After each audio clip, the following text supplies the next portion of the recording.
আজকে আমাকে একজন রিটায়ার্ড জেনারেল বলে গেছেন, রিটায়ার্ড জেনারেল আজকে আমাকে বলে গেছেন, কনক তার নাম বলছি না আমি, কারণ আমি অনেক কিছু নিয়ে তদন্ত করছি।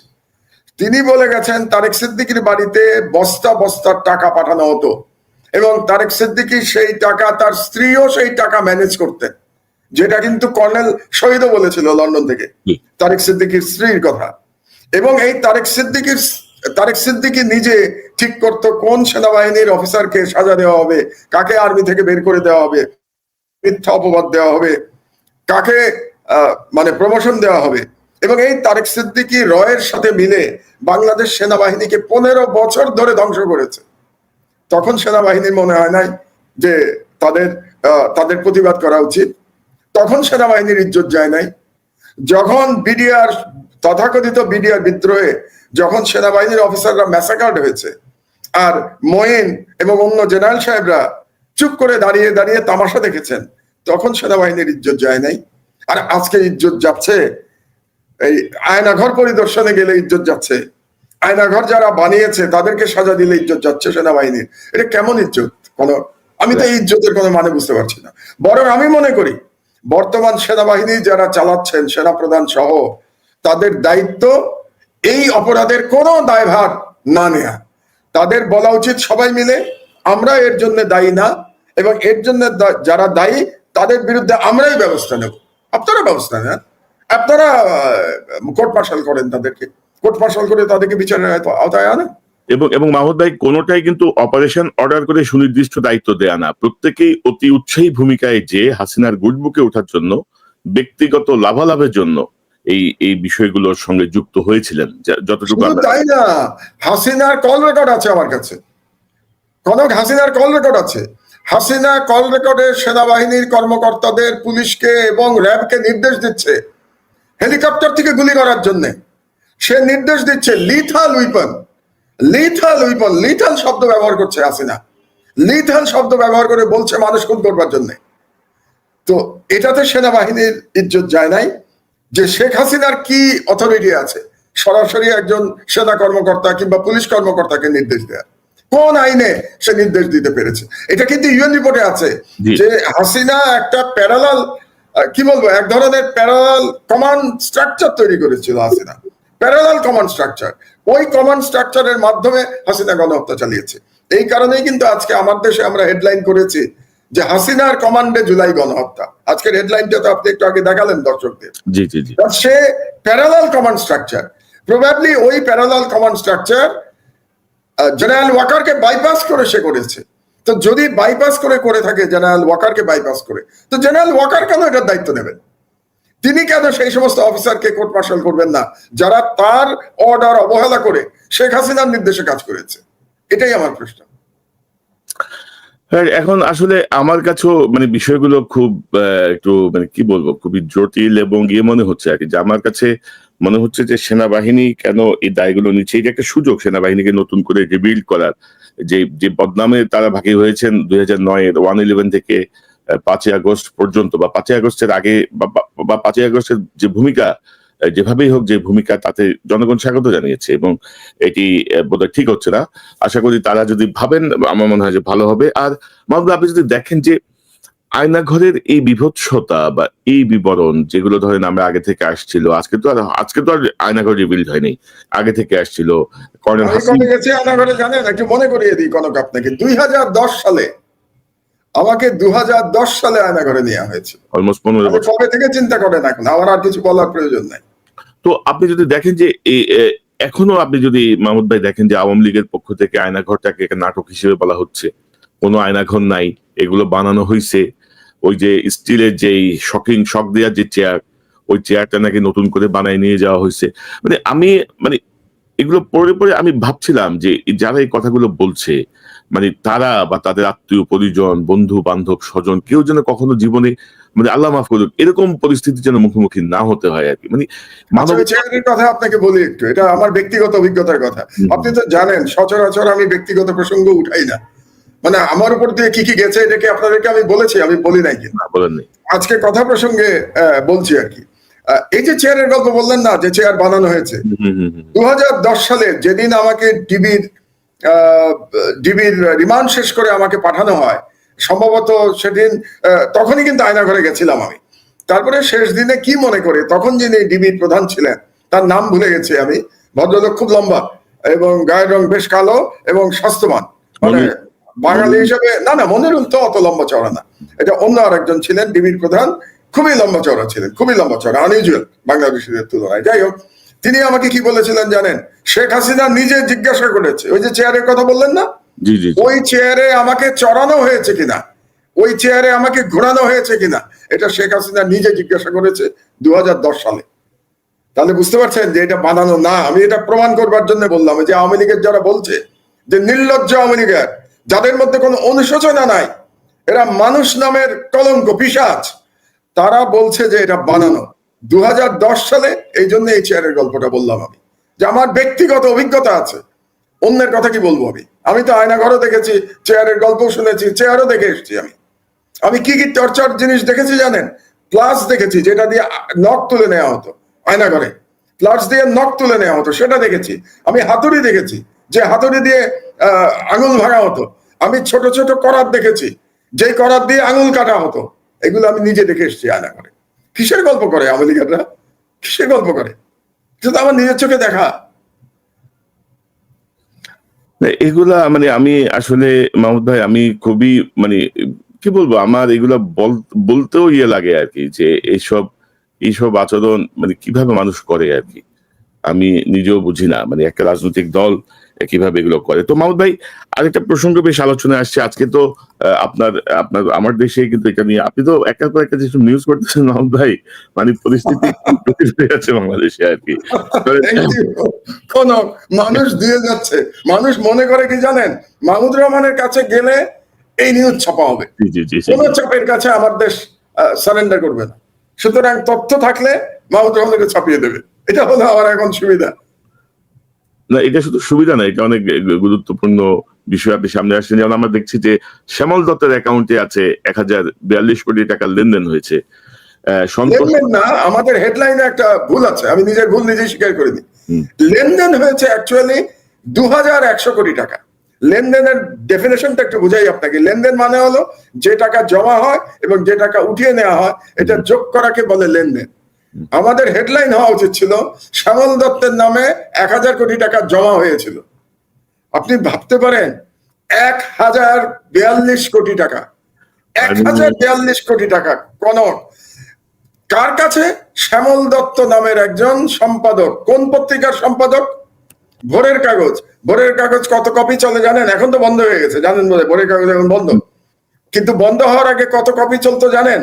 1000 কপি। 1000 কপি চলতো ভোরের কাগজ। সেই পত্রিকার সম্পাদকের অ্যাকাউন্টে জমা হয়েছে নগদ 1034 কোটি টাকা, তাই না? আমরা বোধহয় হেডলাইন তাই দিয়েছি, 1034 কোটি টাকা, 1042 কোটি টাকার লেনদেন, 1042 কোটি টাকা। আচ্ছা আপনি বলেন তো, 1042 কোটি টাকা একজনের অ্যাকাউন্টে কিভাবে জমা হতে পারে? এই টাকার সোর্স কি? আমার এখানে দুটো প্রশ্ন। কোন এই টাকার সোর্স কি? কোত্থেকে এসছে 1042 কোটি টাকা? এবং এই টাকা আবার উত্তোলন করে নেওয়া হয়েছে। আপনি ভেবে দেখেন ব্যাপারটা, 1000 কোটি টাকা জমা হচ্ছে, 1000 কোটি টাকা আপনি উঠিয়ে নিয়েছেন। কাকে দিয়েছেন আপনি 1000 কোটি টাকা? উঠিয়ে নেওয়ার পরে এই টাকা কোথায় গেছে? সুতরাং এটা ব্যাংকেও জিজ্ঞেস করতে হবে যে ব্যাংকই বা এত টাকা উঠিয়ে নিতে দিল কেন? এটা একটা, জানেন তো আপনি, আজকে আমি আপনাকে বলি, আমি যদি 10 লাখ টাকা তুলতে যাই আমার ব্যাংক থেকে, আজকে আমাকে ম্যানেজার প্রশ্ন করবে যে স্যার 10 লাখ টাকা, সরি 10,000 না, 10 লাখ টাকা, 10 লাখ টাকা তুলতে গেলে ম্যানেজার প্রশ্ন করবে, স্যার 10 লাখ টাকা নিয়ে আপনি কি করবেন? 10 লাখ টাকা ক্যাশ নিয়ে। আর 1000 কোটি টাকা উঠিয়ে নিয়ে গেছে, কেমন করে? এবং আমার দৃঢ় বিশ্বাস কনক, এই টাকা সোর্স শুধু বাংলাদেশ হতে পারে না, এই টাকা অন্য কাজে ব্যবহৃত হয়েছে, অন্য জায়গা থেকে এসছে। এবং আমি বলেই দেই, এর সাথে আমার ধারণা ভারতীয় ডিপ স্টেট জড়িত, এবং এই টাকার সাথে আওয়ামী লীগেরা জড়িত। এটা দুর্নীতির টাকা এবং ভারতীয় ডিপ স্টেটের টাকা বাংলাদেশে এই টাকা বিতরণ করা হয়েছে যাতে করে হাসিনা টিকে থাকতে পারে। হাসিনার ক্ষমতায় টিকে থাকার জন্য এই টাকা ব্যবহৃত হয়েছে আমার ধারণা। এটার তদন্ত না করলে তো জানতে পারবো না। কিন্তু আমরা একটা ইন্টারেস্টিং ইনফরমেশন আজকে দিয়েছি। এখন শ্যামল দত্ত তো জেলেই আছে, এখন রাষ্ট্রের দায়িত্ব, সরকারের দায়িত্ব এটা বের করা যে 1042 কোটি টাকা শ্যামল দত্ত কোথা থেকে পেয়েছিল এবং শ্যামল দত্তের এই টাকা কোথায় গেছে, এটা তো শ্যামল দত্তই জানে যে কোথা থেকে সে টাকা পেয়েছিল, কোথা থেকে গেল। এবং এক শ্যামল দত্ত না তো এই সাংবাদিকদের এত টাকা, আপনি তো সাংবাদিক ছিলেন কোনো, এবং আপনি বড় পোস্টে ছিলেন, প্রাইভেট কোম্পানিতে ছিলেন, কত টাকা বেতন পেতেন আপনি, কত টাকা আপনার ব্যাংক অ্যাকাউন্টে ছিল? না, এবং আমি যেটা দেখছি যে আজকে অ্যাকর্ডিং টু আপনার পত্রিকার সংবাদ অনুযায়ী ধরেন সন্তোষ শর্মার অ্যাকাউন্টে 58 কোটি, আলমগীর হোসেন সমকালীন সাবেক সম্পাদক বিডি নিউজের প্রথম মালিক যে 32 কোটি, অশোক চৌধুরী 32 কোটি, সৈয়দ প্রধান কবির, অশোক চৌধুরীর তো অনেক টাকা। অশোক চৌধুরী কত টাকা? অশোক চৌধুরী হচ্ছে 24 কোটি, 24 কোটি, বোরহান কবির 18 কোটি, নঈম নিজাম 16 কোটি, জাহিদুল হাসান পিন্টু 14 কোটি, ফরিদে ইয়াসমিন 10 কোটি, মধুসূদন মন্ডল 9 কোটি, শ্যামল সরকার 9 কোটি। মানে কি, মানে এরা ভাবা যায় মাহমুদ ভাই এই বিষয়গুলা? আমি তো কল্পনাই করতে পারি না যে কিভাবে সম্ভব। একজন সাংবাদিক কত বেতন পায়, কত বেতন পায়, তার সংসার খরচ লাগে, তারপরে এত টাকা তার অ্যাকাউন্টে কিভাবে জমা হতে পারে আর অ্যাকাউন্ট থেকে খরচ হতে পারে। তো আমার মনে হয় আমরা সরকারকে সহযোগিতা করছি। আমি আপনাকে বলি, এই পত্রিকা বের হওয়ার পর থেকে গত 2 মাস তো এখনো হয় নাই, 22 তারিখে 2 মাস হবে, আজকে তো সবে কত তারিখ, আজকে তো 13 তারিখ মাত্র। তো এর মধ্যে আমরা যে পরিমাণ খবর দিয়েছি সরকারকে, আমি মনে করি সরকারের আমাদেরকে ধন্যবাদ জানানো উচিত আমার দেশে, কারণ এই খবরগুলো সরকারের কাছে ছিল না, এই খবরগুলো আমরা সরকারকে দিয়েছি। এখন সরকার যদি অ্যাকশন নিতে চায় তো কিন্তু সরকার অ্যাকশন নিতে পারে, তারা যদি নিতে চায়। এবং আরেকটা প্রসঙ্গে আমি একটু বলি মাহমুদ ভাই, আমি গতকাল এই জাতিসংঘের রিপোর্টটার পরে আমি এটা নিয়ে আলাদা একটা প্রোগ্রাম করার প্ল্যান করছি। আসলে অনেক অনেক ইনফরমেশন তো, ধরেন ম্যাক্সিমাম পত্রিকাতেই কিন্তু এই যে হাসিনার নির্দেশেই যে গণহত্যা, হাসিনা যে মাস্টার মাইন্ড, হাসিনা যে প্ল্যানার, হাসিনা যে সকল কিছু নিয়ন্ত্রণ করছে, এইভাবে কিন্তু মানে আমার দেশ যেভাবে বিষয়টাকে সামনে এনেছে, এইভাবে কিন্তু অধিকাংশ পত্রিকায় চেপে গেছে। এবং আমি যদি আপনাকে দেখাই, প্রথম আলোর একটা রিপোর্ট করছে অন্তর্বর্তীকালীন সরকারের সময়ও ঘটেছে মানবাধিকার লঙ্ঘন। জাতিসংঘ অনুসন্ধানী দলের প্রতিবেদন 12 ফেব্রুয়ারি, তারা এটা বাংলাদেশ সময় 14:27 মানে 2:27 মিনিটে তারা এই রিপোর্টটা করে। এই রিপোর্টটা এখন অবশ্যই এটা নাই, এটা আবার চেঞ্জ করে ফেলছে, তারা নিশ্চয়ই প্রতিক্রিয়া পেয়ে চেঞ্জ করছে। এখন ধরেন অন্তর্বর্তীকালীন সরকারের সময় কি মানবাধিকার লঙ্ঘন হচ্ছে, that is not the highlighted point or top line of UN report, তাই না? তো তোমরা এটাকে সামনে আনতেছো। এবং আপনি যদি দেখেন যে আমরা বারবার বলছিলাম কিন্তু বিভিন্ন সময় যে ফ্যাসিবাদের দোষরদেরকে আপনি যদি মিডিয়ায় রেখে আপনি গণতন্ত্রের পথে ফিরে যেতে পারবেন না, কারণ মিডিয়ার ভূমিকা তো আমরা জানি, আমরা নিজেরা প্র্যাকটিক্যালি কাজ করছি, এখনো করতেছি। সো এরাই কিন্তু বিভিন্ন রকম ভাবে মানে ক্ষতিগ্রস্ত করতেছে। ধরেন বিএনপির কোনো ত্রুটি পাইলে এটা হেডলাইন করে দিচ্ছে, ইউনূস সরকারকে এরা আন্ডারমাইন করার চেষ্টা করতেছে।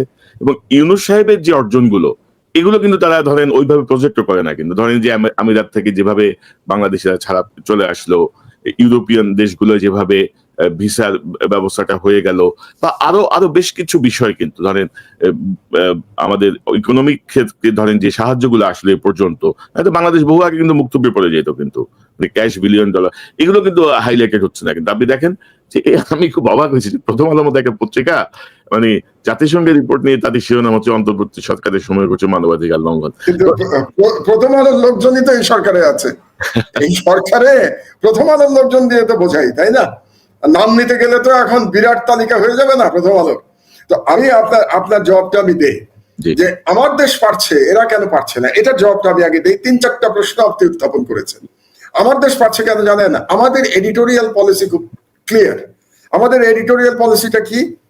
এটা হচ্ছে ভারতীয় হেজেমনির বিরুদ্ধে, ভারতের বিরুদ্ধে না, কিন্তু আমার কথাটা খেয়াল করুন, ভারতীয় হেজেমনির বিরুদ্ধে আমার দেশের এডিটোরিয়াল পলিসি। 1, আওয়ামী সন্ত্রাসীর বিরুদ্ধে, আওয়ামী ফ্যাসিবাদের বিরুদ্ধে। 2, 3 নম্বর হচ্ছে মুসলমানদের মূল্যবোধের পক্ষে, মুসলমানদের মূল্যবোধের পক্ষে। 4, ইসলামোফোবিয়ার বিরুদ্ধে। এই 4টা মোটা দাগে হলো আমাদের আরেকটা বলা দরকার, 5 নম্বর হলো গুড গভর্নেন্সের পক্ষে, সুশাসনের পক্ষে। এই 5টা হলো আমাদের মূল এডিটোরিয়াল পলিসি। তো আমি আমার পত্রিকা বন্ধ হয়ে গেছিল 11 বছর আগে, এই পলিসির উপরেই আমার পত্রিকা বন্ধ হয়েছে। আমি পত্রিকা আবার চালু করলাম 11 বছর পরে, একই এডিটোরিয়াল পলিসি নিয়ে আমি পত্রিকা শুরু করেছি। তার মানে, এবং আমার কলিগরা তারা আমার এই এডিটোরিয়াল পলিসির সাথে তারা একমত, তারা একাত্মতা বোধ করে। এই জন্য আমাদের পক্ষে নিউজ কন্টেন্ট তৈরি করা খুব সহজ, কারণ আমরা কম্প্রোমাইজ করি না। আর অন্যদের ব্যাপারে কি হয়েছে জানেন, 15 বছর ধরে এরা ফ্যাসিবাদের চাটুকারিতা করেছে, বাংলাদেশের মিডিয়া ফ্যাসিবাদকে পরিপুষ্ট করেছে, ফ্যাসিবাদ দ্বারা উপকৃত হয়েছে, দুর্নীতির অংশ হয়েছে তারা। এখন যখন ছাত্র জনতা বুকের রক্ত ঢেলে বাংলাদেশের পরিবর্তন ঘটিয়েছে, তখন তারা হঠাৎ করে এডিটোরিয়াল পলিসি চেঞ্জ করতে পারছে না। তারা তো মাথা বিক্রি করে দিয়েছিল হাসিনার কাছে এবং ইন্ডিয়ার কাছে। অধিকাংশ পত্রিকা, অধিকাংশ মিডিয়া মাথা বিক্রি করা মিডিয়া। এই জন্য তারা পারছে না। এই যে নতুন যে একটা পরিস্থিতি তৈরি হয়েছে, নতুন যে এনভায়রনমেন্ট, তার সঙ্গে অ্যাডজাস্ট করতে পারছে না রে ভাই। অ্যাডজাস্ট করতে না পারলে নিউজ দেবে কি করে?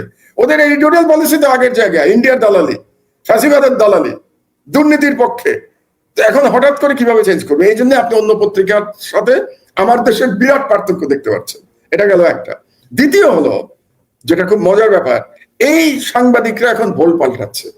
ভোল পাল্টে তারা একদল ঢুকে গেছে ইউনূস সরকারের ভিতরে, এদের মধ্যে একদল ইউনূস সরকারের মধ্যে ঢুকে গেছে, আর এক দল বিএনপির উপরে সওয়ার হচ্ছে। এই শাহবাগী যে গ্রুপ ছিল, আমাদের যে লড়াই ছিল, শাহবাগের ফ্যাসিবাদের বিরুদ্ধে আমার দেশে যে লড়াই ছিল, এই শাহবাগের পুরো গ্রুপটা মোটামুটি দুই ভাগ হয়ে এক ভাগ বিএনপির উপরে সওয়ার হয়েছে, আর এক ভাগ ইউনূস সরকারে ঢুকে গেছে। তো আমাদের বিপদের জায়গাটা হচ্ছে যে আপনার এই আমাদের যে লড়াইটা একাকী লড়াই ছিল 2013 সালে, সেই ইয়ের সময়, গণজাগরণ মঞ্চের সময় আমরা যেমন একাকী লড়াই করেছি, এখনো কিন্তু আমাদের অবস্থান মোটামুটি একাকী। এই জন্য দেখবেন আমাদের প্রতি এই সরকারও সন্তুষ্ট না, আমাদের প্রতি বিএনপিও সন্তুষ্ট না, আমাদের প্রতি জামাতও পুরোপুরি সন্তুষ্ট না। কারণ হচ্ছে এই যে একটু আগে যেমন জামাতের আমরা সমালোচনা করছিলাম, আপনি আর আমি, এই ইউএন রিপোর্টের ইস্যু নিয়ে আমরা সমালোচনা করলাম না, আমরা বললাম না যে জামাত ভুল করেছে। কাজে আমরা যে পজিশনটা নিয়ে রেখেছি, এই পজিশনে আমাদের কোনো বন্ধু নাই, কিন্তু আমরা কমিটেড, দেশের মানুষের কাছে আমরা কমিটেড। তো এই জন্য আমি একটু দুশ্চিন্তাগ্রস্ত যে বর্তমান সরকারেও যদি ফ্যাসিবাদের দোসররা ঢুকে পড়ে এবং বিএনপির উপরেও যদি সওয়ার হয়ে যায়, তাহলে আগামী নির্বাচনের পরে মানুষের তো ধারণা বিএনপি ক্ষমতায় আসবে, এবং তাই আসার কথা। বিএনপির যদি জনপ্রিয়তা চিন্তা করি আমরা, তার অর্গানাইজেশনাল স্ট্রেংথ চিন্তা করি, তাহলে বিএনপির ক্ষমতায় আসার কথা। তাহলে বিএনপির উপরে তো শাহবাগীরাই থাকবে, এবং দেখবেন এই শাহবাগীরা তখন বিএনপির উপরে থেকে ওই শ্যামল দত্তের মতো 1000 কোটি টাকা কামিয়ে ফেলেছে। আপনি অসম্ভব না। এবং দেখবেন এই শ্যামল দত্তরা বড় বড় পজিশন পেয়ে গেছে বিএনপির আমলে। আপনি অবাক হবেন না কিন্তু কনক, এটার জন্য মানসিক প্রস্তুতি নিয়ে রাখেন যে তখনও হয়তো দেখবেন এরাই ভালো ভালো জায়গায় বসে আছে। আমি একটা বিষয় লক্ষ্য করছি যে বিএনপির মধ্যে কিছু পরিবর্তন আমি দেখছি, তাদের কথার টোনে বা আগের অবস্থান বা এখনকার অবস্থানে কিছু পরিবর্তন আসছে। তো ইতিমধ্যে ধরেন আমি যেটা দেখলাম যে বাংলাদেশ সরকার শেখ হাসিনাকে ফেরাতে দিল্লিতে প্রয়োজনীয় কাগজপত্র পাঠিয়েছে ঢাকা, এবং আপনি তো জানেন যে গতকাল মানবাধিকার কমিশনের যিনি প্রধান হাই কমিশনার ভলকার তুর্ক কিভাবে এইসব অপরাধীদের দেশে ফেরানো যাবে সে ব্যাপারেও কিন্তু সাংবাদিকদেরকে বলেছেন যে মানে যেটাকে আপনার আন্তর্জাতিক আইনের যে গুরুতর লঙ্ঘন সেটি নিয়ে তিনি কিন্তু এক ধরনের গাইডলাইন দিয়েছেন। পাশাপাশি বলেছেন যে বিচারটা যদি বাংলাদেশের যদি যথাযথভাবে হয় তাহলে জাতিসংঘ পূর্ণ সহযোগিতা করবে। তো আমি একটু অপেক্ষা করি, দেখি কোন দিকে যায়। আর আপনি যে বিষয়গুলো বললেন, ভারতের সাথে তো আমাদের বিরোধ নাই, বিরোধ হচ্ছে ভারতের হেজিমনির বিপক্ষে, আমাদের স্বাধীনতা সার্বভৌমত্বের উপর হস্তক্ষেপ বা আমাদের কাছ থেকে আমাদেরকে তাদের মানে স্টেটের মতো ডিল করার যে প্রবণতা, তারা তাদের নিজস্ব রাজ্যকে ওইভাবে ডিল করতে পারে না যেভাবে হাসিনা। তারা ডিল করে কলোনির মতো, নিজের রাজ্যকে তো কিছু অধিকার দিতে হয় কোনো, তারা ডিল করে আমাদের সাথে কলোনির মতো। আরেকটা একটু পরিষ্কার করে নেই, আন্তর্জাতিক আইনেরও প্রয়োজন নাই শেখ হাসিনার মতো খুনিকে বাংলাদেশে ফিরিয়ে আনার জন্য।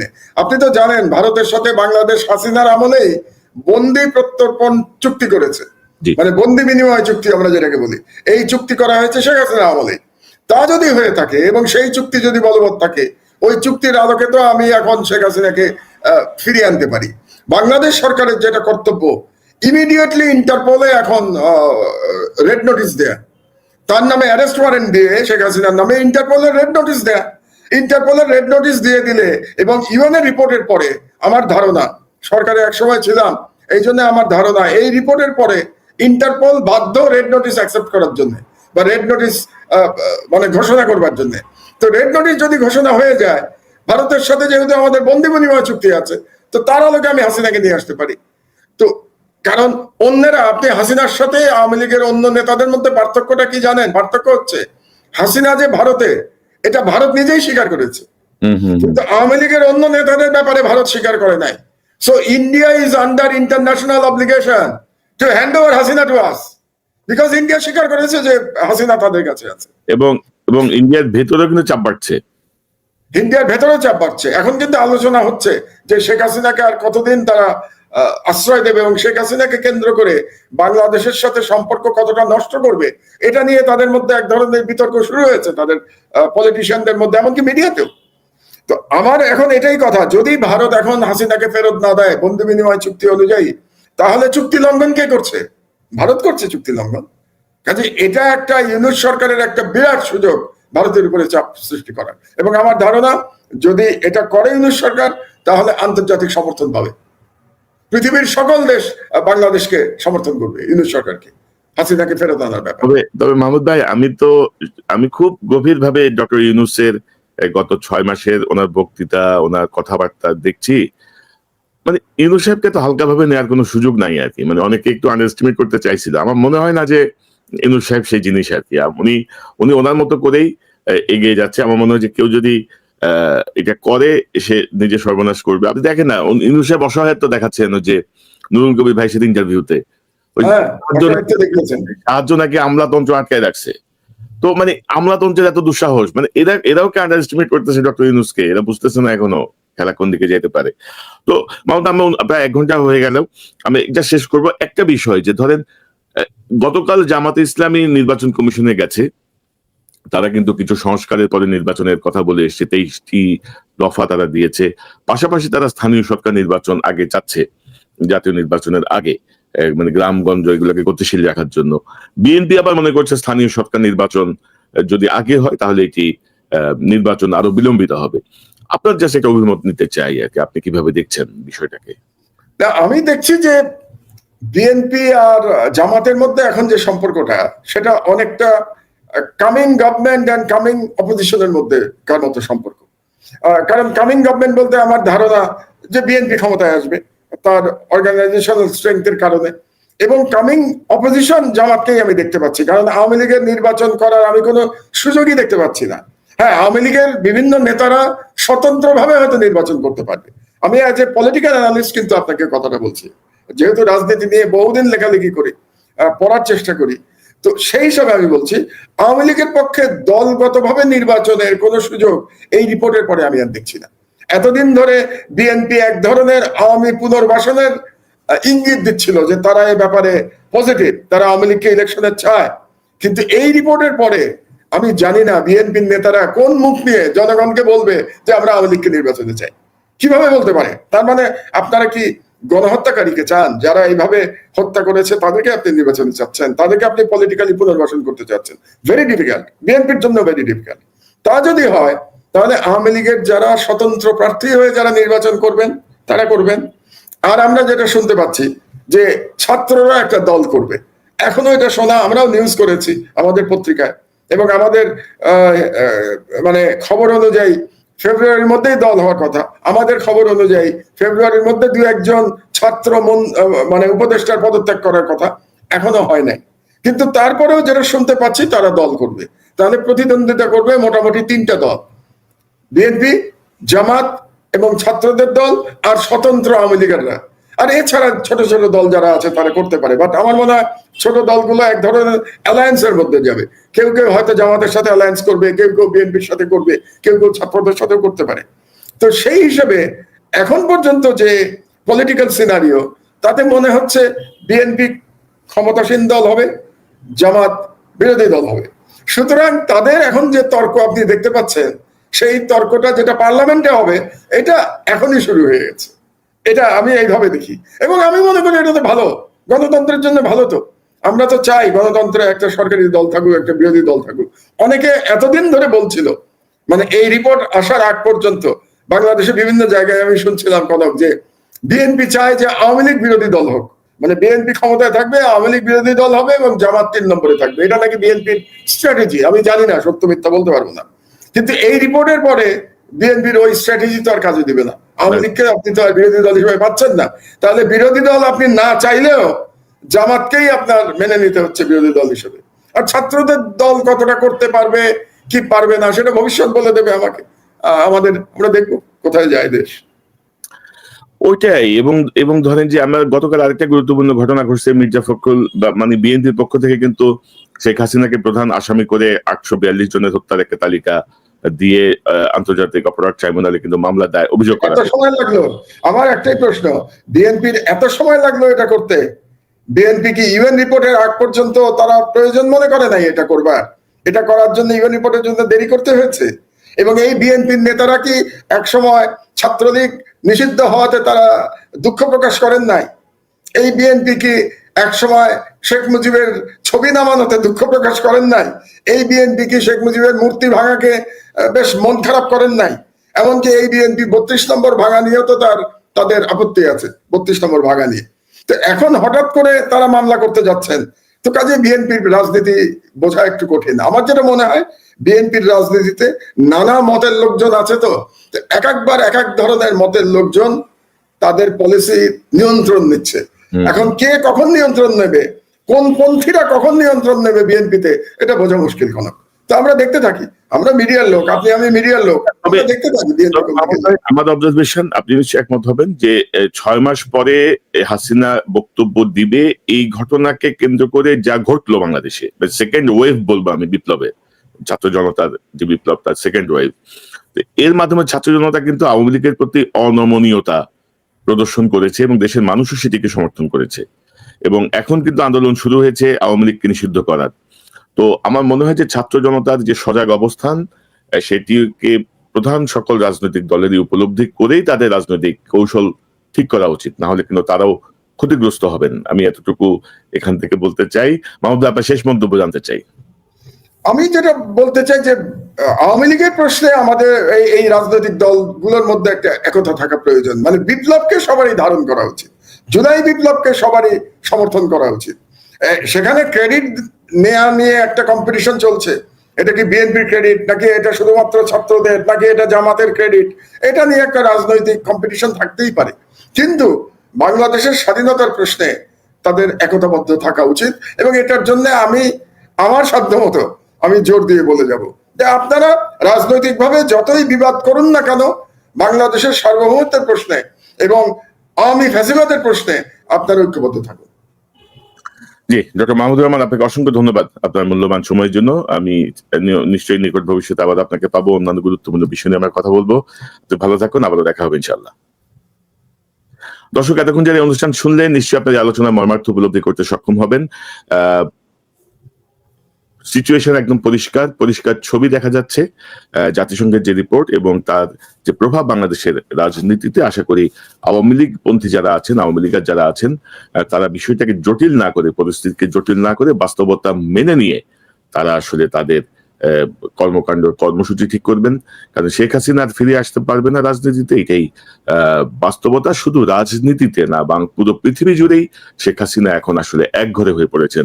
বিশেষ করে জাতিসংঘের রিপোর্টের যে তীব্রতা, জাতিসংঘের রিপোর্টের যে গুরুত্ব, আমি রিপোর্টটি আমার ডেসক্রিপশনে দিয়ে দিব, পিডিএফটা আপনারা পড়ে দেখতে পারেন। যে তীব্রতা, যে ভয়াবহ বিবরণ জাতিসংঘের, এরপরে আসলে পুরো পৃথিবী জুড়েই শেখ হাসিনা এবং আওয়ামী লীগের জন্য রাজনীতিটা একটু কঠিনই হয়ে গেছে বলা চলে। আশা করি বাস্তবতা মেনে নেবেন। ছাত্র জনতার অভ্যুত্থানের মাধ্যমে, বিপ্লবের মাধ্যমে আমাদের যে অন্তর্বর্তীকালীন সরকার, সেই সরকারও যথাযথভাবে কাজ করছে না। তারাও আশা করি আরো সক্রিয় হবেন গণতন্ত্রের পথে এবং প্রয়োজনীয় কিছু সংস্কারের মাধ্যমে, বিশেষ করে ফ্যাসিস্টদের, দোসরদের ব্যাপারে তাদের আরো কঠোর ভূমিকা আমরা প্রত্যাশা করি। কারণ ফ্যাসিস্টদের, দোসরদেরকে তোষণ করে বা পালন করে এই বিপ্লবের ফল কোনোভাবেই সফল হবে না। দর্শক, এই চ্যানেলটি সাবস্ক্রাইব করে আমাদের পাশে থাকুন, এই চ্যানেলের মেম্বারশিপ নিয়ে আমাদের পাশে থাকুন। আবারও দেখা হবে ইনশাআল্লাহ। আসসালামু আলাইকুম। আসসালামু আলাইকুম প্রিয় দর্শক, মুখোমুখি অবস্থান করলেন আমাদের সবার প্রিয় সাংবাদিক, অত্যন্ত গুণী একজন সাংবাদিক, গোয়েন্দা সংস্থা থেকে যিনি ব্যাপক তথ্য পান, তিনি হচ্ছেন আহ, কনক সরোয়ার স্যার। তার নিউজটি আমরা দেখে আসলাম এবং উপস্থিত ছিলেন আমাদের সবার পরিচিত প্রিয় মুখ সাংবাদিক মাহমুদুর রহমান, যিনি নির্যাতিত একজন সাংবাদিক এবং আমার দেশ পত্রিকার সম্পাদক। প্রিয় দর্শক, অত্যন্ত গুরুত্বপূর্ণ আলোচনা করলেন আমাদের মাহমুদুর রহমান স্যার, যিনি একসময় জ্বালানি উপদেষ্টা ছিলেন এবং সরকারি অন্যতম একটি পদে তিনি অবস্থান করেছিলেন। প্রিয় দর্শক, এই যে একদম সত্যিকারী একজন দেশপ্রেমিক মাহমুদুর রহমান স্যারকে আবারও রাষ্ট্রপতি করা হোক, আবারও তাকে দেশের ভালো একটি পজিশনে বসানো হোক, এই বিষয় নিয়ে নানা অভিযোগ নিয়ে যে কেন ডক্টর মাহমুদুর রহমান স্যারকে রাষ্ট্রপতি করা হচ্ছে না বা প্রধানমন্ত্রী করা হচ্ছে না, এই বিষয়গুলো নিয়ে মানুষের মনে এখনো ক্ষোভ রয়েছে, যেন দ্রুত তাকে একটি ভালো পদ দেওয়া হোক, সেই সাথে আহ দাম দেওয়া, কদর করা হোক আমাদের পিনাকি ভট্টাচার্যকে, ইলিয়াস হোসেনকে এবং কনক সরোয়ার স্যারের মতো জ্ঞানী সাংবাদিকদেরকে। প্রিয় দর্শক, আপনাদের মূল্যবান মতামত কমেন্টে জানাবেন। সবাই ভালো থাকবেন, সুস্থ থাকবেন। ভিডিওটি শেষ করছি। আসসালামু আলাইকুম।